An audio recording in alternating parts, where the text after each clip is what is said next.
Amboy Amazing Bible Prophecy Ministry na taram noksari akhoi ngasi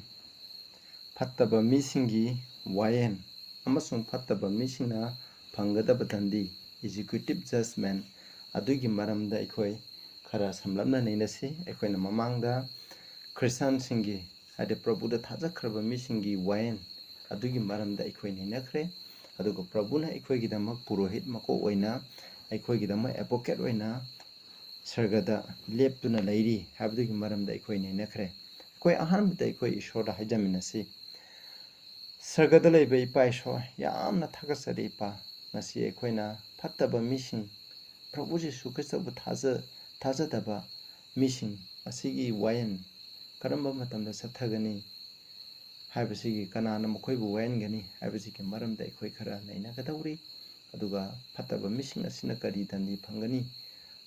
aduga norokta sakadaba mising sina kari dandi pigani haibdugi maramda karamba matamda dandi pigani haibdugi maramda akhoi khara nainagadauri naki thawai asengba aduna sangbiduna fazana khanganbi thawai asengmaduna aibu singduna ngangbiu tari bisinausingda sunangna fazana khanganbiu Prabhu Jesu Christagi nimi khurumjari amen. Akhoi ahanbada aduna phattaba misingi wayan hairiba asida phattaba sagadusing amasung phattaba mising animakse punna yaure masi karamba matamda sathagani haiba matamda masi millenniumgi manungda millennium haibdi chahi lising amagi manungda masi sathagani haiba masigi maram akhona aina mamangdasu millenniumgi maramda pankare phongdokpiba kunase masida akhona nainaba matamda phajana khangani ado ahambada Revelation 20 gi 4 se akhoi punna pamnase aina phamban sing ure atuga phamban sing da phamliba sing aduda wayan nabagi matik pire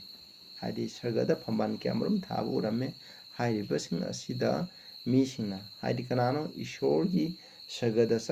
satliba sargada sakadaba dharma semba mi sing aduna phambadu ui makhoida wayan bagi matik pire aduga Jisugi maramda saki piba kidamak amasung ishorgi wahi kidamak mangaka krabasinggi thawaising aduga sa amasung magi motibu khurumdabasing aduga makhoigi maraibag amasung makhuta mahaki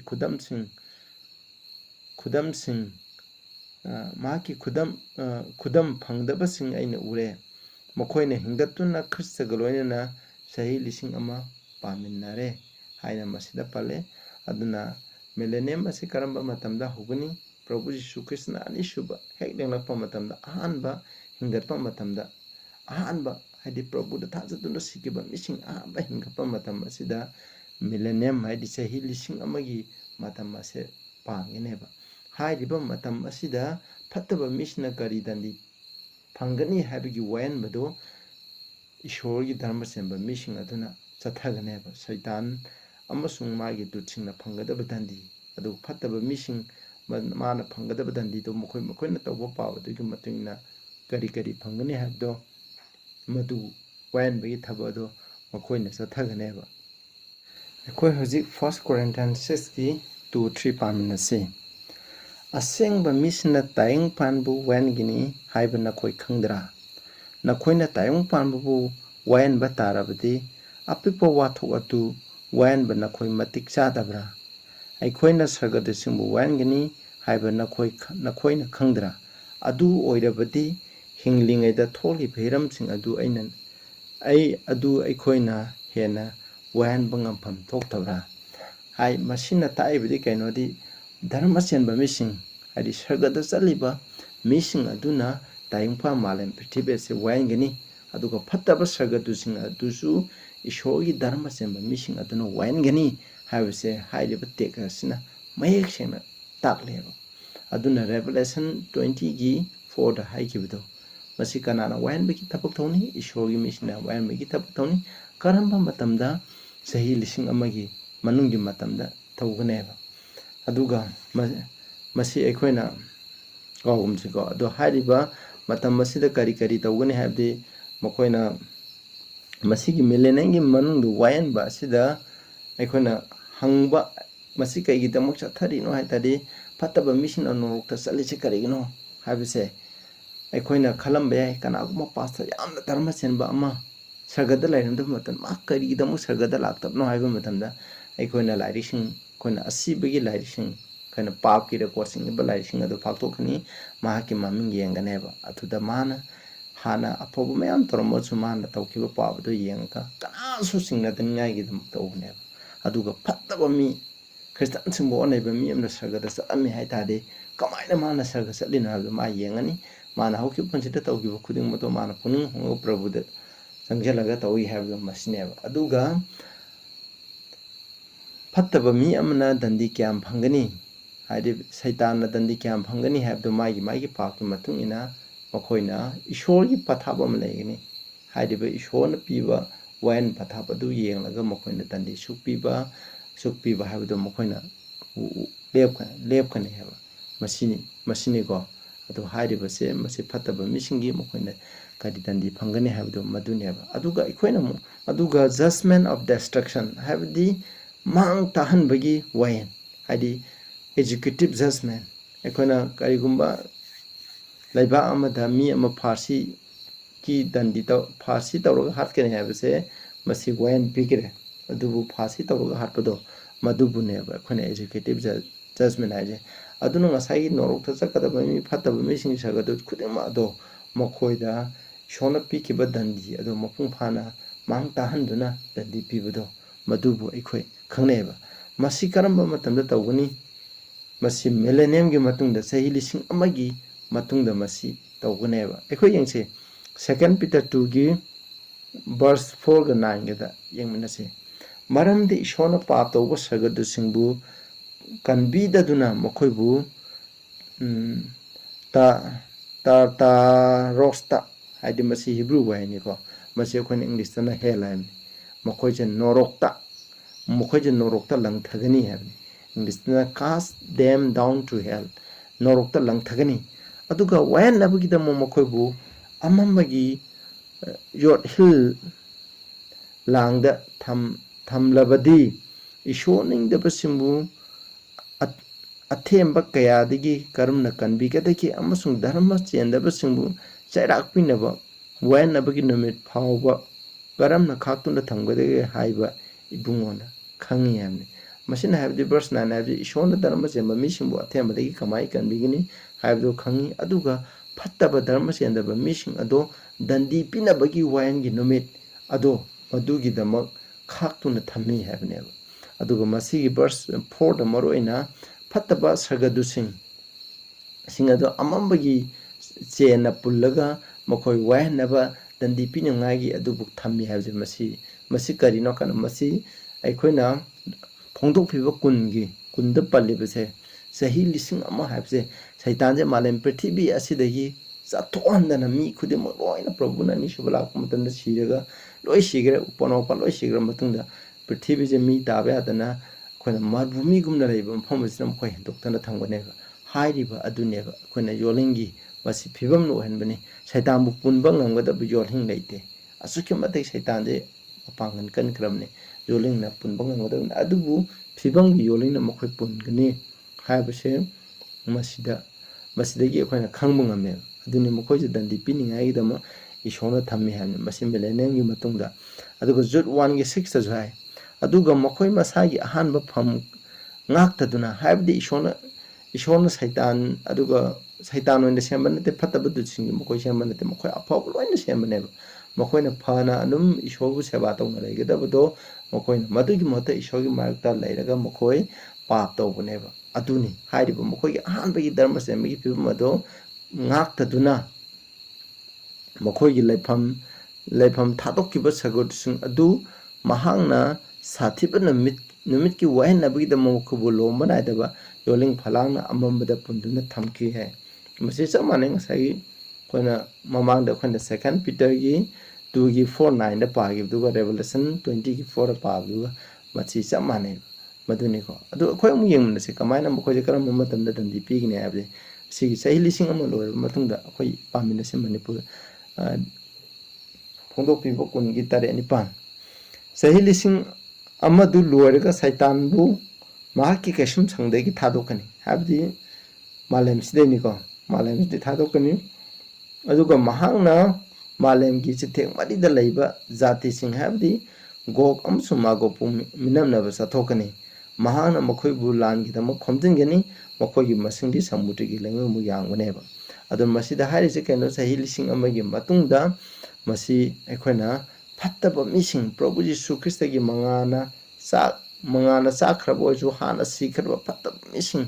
khudingma ase amu hinkalalane ba masina ani shuba hinkat paina kawi mase hari base ani shuba hinkat pa nakoina ekhoina ngasai verse 5 6 maduda ekhoina paragadi ekhoina khangani maduda amuhana pabiu sinasa ani shuba hinkat pa kawi phattaba mising je dandi pininga ki damo loina sikraba mi khudimmakse hana sikraba ju ani shuba lakda sikiba mi oju punmakse amu sahi lising amu lura kana puna hinkala kaneba loina hinkadhangeneba ani shuba hinkat pa kawi ado hairiba hinkatpa asimi singe urabnina saitan hana karichu thabak sudana lairambado maado hujike doeba makhoi singde satlaga nanthak tongnya gi hairiba asiba samudra gi lengogumna yanaba mising adu nan thongba sakkeneba kokma go haibse kanano thaina mande Israel gi mayakta Israel gi yengnabneba makhoi kokma go se aduna masida kokma go na represent hoje kano shogi mising gi yengnaba shogi Christianity gi marakta lebi yengnaba khudma aduneba hairiba leiriba khudamana Roman Catholic Church papesi makhoi gi system aramba takpiba sing mising habinate go chinawsing ai mi sing the personal habinate makhoi gi aramba takpiba system sing ase masigi mayakta leiriba khudma to makhoi adu da salaga makhoi namthak to na khoi bu sibadi gi hinkalam je khoni hinkatpani kana haiduna sumain torogan thak to ganeba adu matungda kaidawi habdu yingseba khona amuk 9 10 da makoina malem apumbadagi tholoktuna asengba misingi laifam amasung siraba sar adu question gani hamne adu hairiba matamjida ishona anauba Jerusalem haidi ishogi singasan aduga mana kan ikarba mi asing aduga punna lakani malem pithibidadi leiroi atya mathakta leigineba hairiba ishogi singasan adu ugani hairiba aduda makoi pithi phattaba mising amasung saitan ki matung imba mising jina pulap question ganeba question ki adubu sargadagi ishogi mafamdagi mai taraktuna makhoi butumna saktheki hamne adubu ishona magi singasan mamangda ekhoina Daniel 7 da jure kono maigi turen chien baneba hairiba adudagi mai hauraga makhoi se mangan ganeba makhoi bu minamba diabol adu sa amasung serana wata topa mi aduna leiriba kantruk amsung mai ki parmung dolangsale sa habdi khona Roman Catholic Church ki aramba takpi system makhoi matung inbasing lucing basing leiriba sing ado serana na wata topa sing makhoi kuduma mai ki par manung da haidi khoi prithvi jini ko hairiba matam mai ki para je prithvi sida ikhone ishogi singasan gi taraga maina prithvi je sa khone hunjale mafum adu da makhoi ahin nunthilomba naidana waba maisa khangan gani hame masi pa phataba mising adu natandi phangadamna 11 12 pamnase aduga achauba angoba phamban amam sumadu gi mathada phamliba mahadu aina ure masi kanano ipaisho mahaki mangdagi sarga am sumalam centoki aduga makhoi gi da mom phamlamde sikraba sing apibom sung asoba sing shogi mangde lepa aina ure aduga lairik sing hangdolami aduga atopa lairi ama haibdi hingbagi lairi adu hangdolami hame lairi sing hamne sida hingbagi lairi am lere pap sing record tawbagi lairi amasu lere masini ko khoina aina mamangda haikrabani aduna mon hairoi aduga mahangna asiba singbu lairi sing aduda isingkraba makhoi thabaki matung ina waili hamne masiko aduna waili hadi dandipi hariba phataba mising dandipi ko sa milenenge manunda lairi sing adugi matung wailagani aduga hojikti kedoba dandipi bagi thabak sineba shona tawlise 13 to 15 jengmunase samudrana mahaki manungda leiba sikraba mising pithoraki haji aduga siba amsung kamnung leibangna makhoi gi manungda leiba asiba sing pithoki makhoi amamambu magi thabaki matungna wailami haji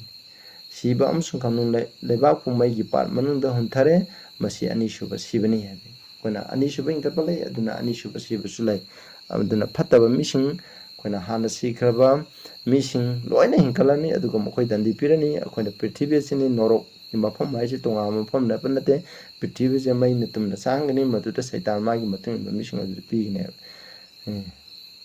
sinabane hingbagi laita mi isinba phangdaba mi adu maigi part manungda huntare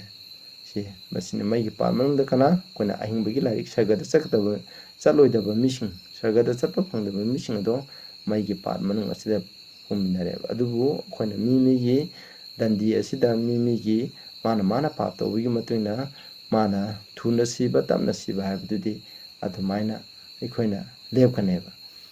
masini akoina kauroi sumaina saitana ikon kona lehogani madu chaaba matunda ngasai fataba mising papising kudamase sengdokharba mai ase masi chalaba matunda prithvi se sengdokkaneba adudagi akoina Revelation 21:22 do thungani adudagi akoi Prabhu Jisu Krista ga loinana matam khudimaki oina laiminagani habse akoina kaugumseba adugumba masigibu waina sigi maramdani Prabhu Jisu Krista Matthew 10 gi 15 11 gi 21 dagi na 25 ta pallibasing ado masigi maramdaneba aduna isnausa akoina hujik tamkhraba sigi matuna akoina khangi wain ba manga lei akoina samlona hajarake madu ahamda idenda adamna pato budagi dama shona mana phangadaba dandi to lauthopa aduna maram oidana malem prithivida leiba mipum khudima ase sishnu haina ishona rai taki adugumba sishnu haiba rai ado Prabhu Jisu Krishna cross laga aikoina sigidaba pakwi tandi khudima to mana laubiraga madu sishnu haiba dandi ado mahana Prabhu nu muthatki lauthoki cancel tawure aduga hudikti kanabu sigini Prabhu da thajadaba mising do madugi dandi do masa masana pujagani adu Prabhu da thadakraba thajakraba mising adudi magi dandi do Prabhu na laukrabnina akoina puningai leitre habsineba aduga mathangda Christian oiba khudimokse kanana sarga sakani chalo habigi waina adu tawgani habne maramdi Bible na hai Christian khudimok sarga sakani haina haideba aduna phattaba tawba midudi Christian oiramagachu aina mamangda nainagamna aina text hajarroi akoina dharmasema mina afaba mayam tawramaju pak tawba matandadi mana tawramba afaba thabaksing do nungsingbiraroi de muthatkrane phattaba mi oiba tarachu mana tawramba punjida phattaba mi thabam khaido puning holaga isoram phumda taw tagadi mana tawramba phattaba makhaido akoina pakwira koriba lai du muthatani ahingbi lai te sangini haibsineba aduna madugi wain chathagni adugi matungda phattaba misina kari makhona tawba pak tugi matungda dandi kyam phangani habigi wain chathagni adugi matungda phattaba punamak saitan misina punamak makhona tawgiba phattabagi dandi do aroi matanda maina tumna chahalaga makhoi dandi pigini habne sumna prithvi se sengdokani habse masine aduna wain ba habse lai loinama akoina kauroi tabse wain ba leite haina akoina Bible na takpide lai adubu maigi wain do khaidu habsine masigi matang asid loisanjarase loisalase tabiruba mayamda ishona bopi voishnu anobu mi orgidi subscribe tawbiyo aigi channel se khara chokhanaba khoi mayam honamina se naumina Bible ge any Bible ga mari naina ba wahang lairagadi hangbiro fazana khoi pathana taro fazana namina se any kariguma khangdaba amne jokoi tatu thasin tawsi Bible na habdu gi matungina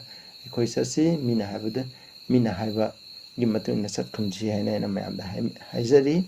pathana tawmana se sargada leibi pa yam thaga sare khoina huji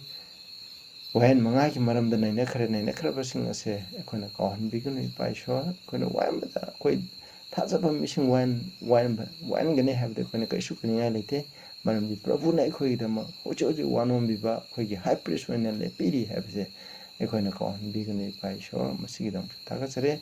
khoi busu na ki wain da pum tan khoi bu maransi dabida Prabhu gina khoi gi ra lobiduna aikoigi mohutta Prabhuna sibikraba maramna aikoi kudamo puchuman phanganbiu haina Prabhu Jisu Krista gi mingda khoramjari amen.